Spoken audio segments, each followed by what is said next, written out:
Notes for my December 2024 reading of a 2018 biography of John McCain. Today is Tuesday, 3 December 2024. I'm Tanis Coralee Leonhardi, she, her, hers of Seattle, Native American, like Mr. John McCain, meaning Euro Native American, both of European and Native American ancestry. The author forgot to include that in this book. Forgetful.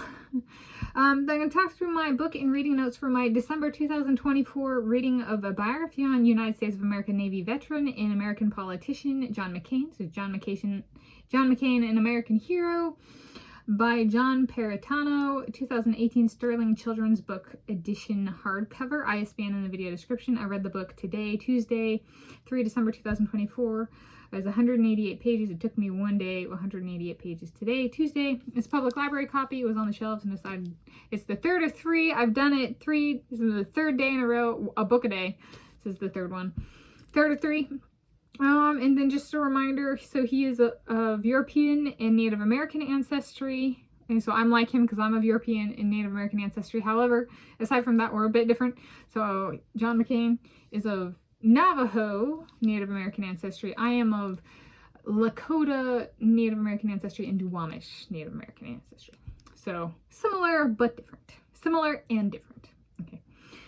So there, just for clarity. Okay. Book notes, including construction and design. There were full pages of text in here, actually. It was there was a combination of like full text pages, pages with different kind of like colors for text boxes. There's pages with pictures. It was kind of a mix of things. Page numbers at the bottom. Even page goes with the name of the book. So at the top, name of the book, and then at the bottom, even page number, and then name of the chapter at the top, and then odd page number at the bottom. I'm not going to show what the chapters look like, just like for like copyright purposes, but there's like a little logo, and then the chapter spelled out with the number, and then the name of the chapter. And there's an index at the back, which had a very Democrat slant. I would guess the author was a Democrat, slamming the guy as much as he could. That's kind of how it came across. The author was just one of those Native American hating Democrats, you know? They didn't even include that John McCain was part Native American. Okay. But that was common for the 2008 presidential election as well. The Democrats spread misinformation through omission of he would have been the first Native American. Instead a non-Native American was elected in 2008. Not my president. I'm part Native American. This was true history, and they forgot that from the book. So through page 188 took me about 4 hours and 0 quarters hours, so 4.00 hours rounded up. So it actually took me less than 4 hours, but I'm rounding up to 4 hours. So there we go. Reading notes.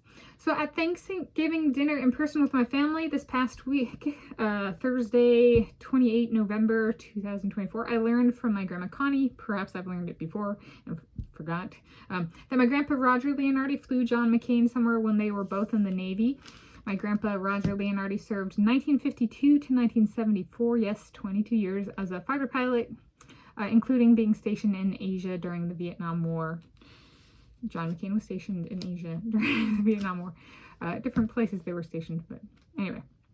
So I signed up for the 2009 presidential inauguration when John McCain was running for president, first Republican or Democrat to be Euro-Native American to do so, and before the results of the 2008 presidential election. So in that sense, I voted for him, though I was not old enough to vote on the ballot. Yes. And when election night came, I was like, to the 2008 presidential election, I was like, my president is John McCain. He should win a Nobel Prize for being the first person of Native American ancestry. That's true racial progress, right? Democrat or Republican nominee. Yeah. Majority party nominee. First ever Native American. That's the only form of racial progress. And the only one, he actually did win the prize, but they've publicized it as somebody else, a guy of African ancestry. So technically, if the world ever gets cleaned up, the guy of African ancestry didn't actually win the prize. It was actually John McCain, but the Democrats published enough press right away, like misinformation, fake news press right away, that yeah, they decided we're not gonna show that. So if Nobel Prize, if you want me to win any Nobel Prize, strip it, that fictitious prize, from the African guy and give it to the Native American, John McCain, who actually won. Right. Let's get rid of that misinformation. And clear the water about Greta Thunberg to not ever being a nominee. God, the Democrats are horrible people when it comes to matters of original peoples, Native Americans, and racial justice. Pew. All right.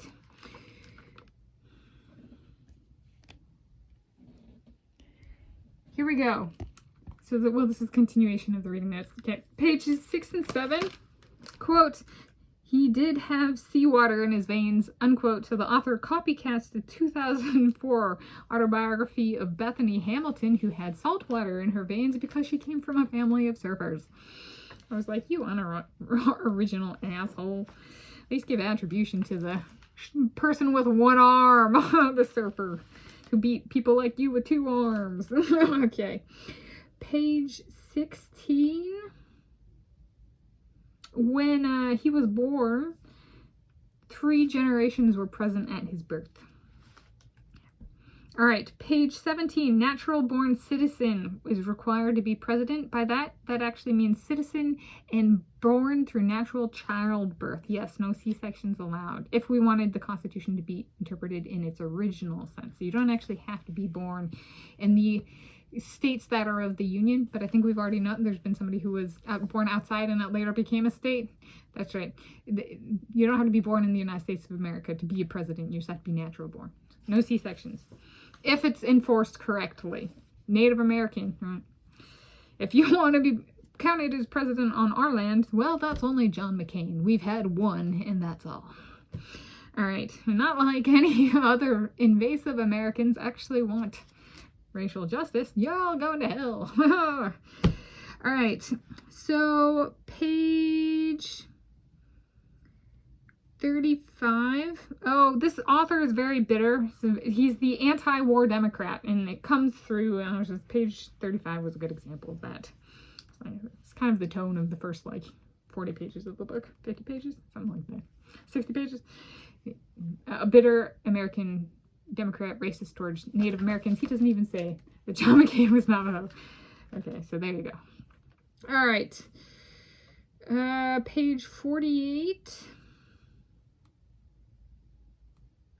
He was consistent with my own. So my uncle was in the Marines. My granddad was in the Army, served in the Army, and my uncle served in the Marines, and my grandpa served in the Navy, and they were all eager for chances to fight, and McCain was as well. So that is consistent with my own family.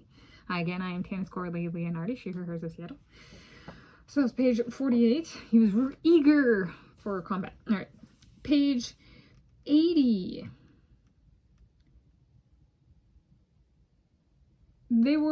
So he underwent interrogation and torture while he was a prisoner of war. So his plane was shot down, and it landed in a river, or a stream, a river, and then the Vietnamese people pulled him out of the river and took him to prison, where they interrogated and tortured him with a variety of tactics, including beating him, physically beating him, and he wasn't able to walk normally ever again after.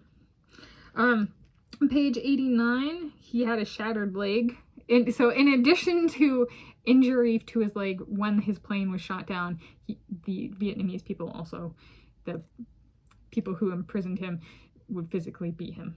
So he had multiple forms of abuse. And then he was down at one point, he weighed 100.00 pounds, 100.00 pounds when he was a prisoner, age 89. All right, so he got kind of sick when he was in prison. Page 97, they figured out to fight back to so there was a bunch of physical assault and torture that happened, and so they found out one way of fighting back was psychological warfare and verbal abuse, verbal assaults. And I'm like, psychological warfare is definitely the weapon of choice for Americans these days. They use that even socially. I think this book, the author is using it. Does he get tried for war crimes for that psychological warfare and verbal assaults? He should. All right. Disturbing the peace. Not a peaceful person, the author. All right. Page 119. He talks about how he got a fake letter. The people who were imprisoning him wrote this letter as if it was from his wife, Carol, C-A-R-O-L, but she didn't write the letter, right? And that was used in what, World War I and World War II as well. There would be militants or whoever would write fictitious letters, and the person being sent the letter would have to figure out whether it was real or not. So that kind of sucked, and it was fake. Right? So yeah, so it made more mental work for the prisoner or whoever the recipient was. Page 137. So he was imprisoned in Vietnam for over 5 years, a little over 5 years, and he got back, and his son was then 14 years of age, and he was and he returned to Jacksonville, Florida. Page 141. Oh, he makes a point.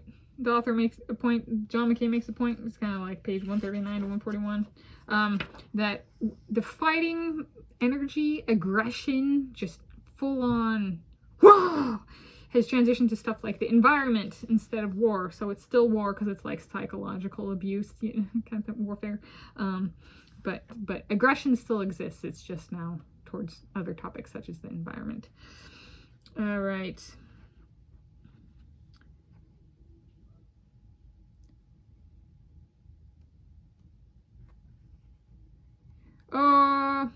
Page 169, they claim that McCain was non-historic racially in running for president. He was the first Native American to attain, of any percentage, to attain a major party nominee. This author is not well educated. Page 174, they make fun of Sarah Palin and say she was stupid and stuff like that, because from some of the archipelago, from the Aleutian Islands or whatever in Alaska, it's actually possible to see Russia. And so the author makes fun of her, and I'm like, the author doesn't get Native American humor. I guess they don't even have that one Native American friend. How racist is that? And then page 176, McCain lost the 2008 presidential election. However, that election, I did say McCain's my president. Yes, so in conclusion, it marked full book number 70 for me for the 2024 year. At some point, they need to start putting in that he was Navajo, Native American. At some point, the racial significance, history, right? Like the United States of America and all the invasives, like that's nice. Eternity, our God's reckoning, it comes down to whether it's a Native American at top or not, or even part. So he's part Native American. So in that sense, it counts because we have so few numbers. So racial outcome for the 2008 presidential election was non-significant, non-historic. It would have been had John McCain won. So there we go.